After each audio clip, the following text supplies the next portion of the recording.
Қайырлы күн достар, бүгін сіздермен бір жасағаннан шығатын кәдіден немесе кабачкиден жасалынатын икраның рецептісімен бөліскім келіп тұр.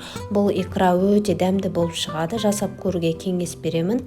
Ең алдымен кабачкиіміздің сыртын аршып аламыз. Және осылай турап аламыз.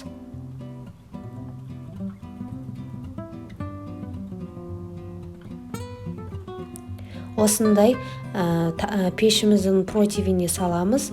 Кейін сәбізімізді тураймыз. Сәбізді жіңішке турауға кеңес беремін, тез пісу үшін. Артынша баклажанымызды тураймыз. Баклажанның қабығын піскеннен кейін де алып тастасаңыздар болады.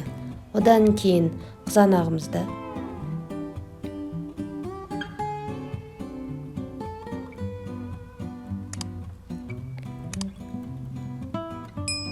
болгар бұрышымызды қосамыз.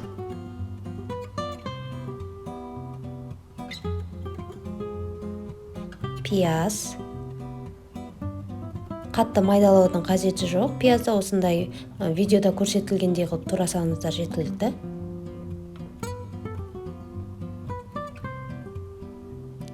Енді барлық көкөністерімізге тұзымызды, бұрышымызды және сұйық майымызды қосып араластырамыз.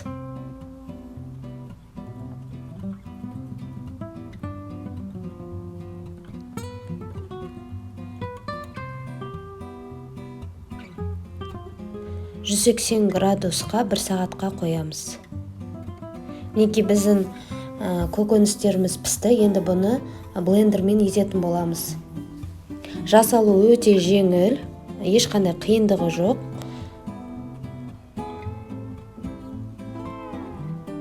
Неге дайын болды біздің икрамыз.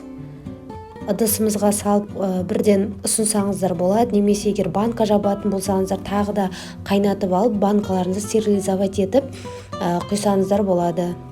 Икрамыз өте дәмді, дәл дүкеннің икрасы секілді болып шығады.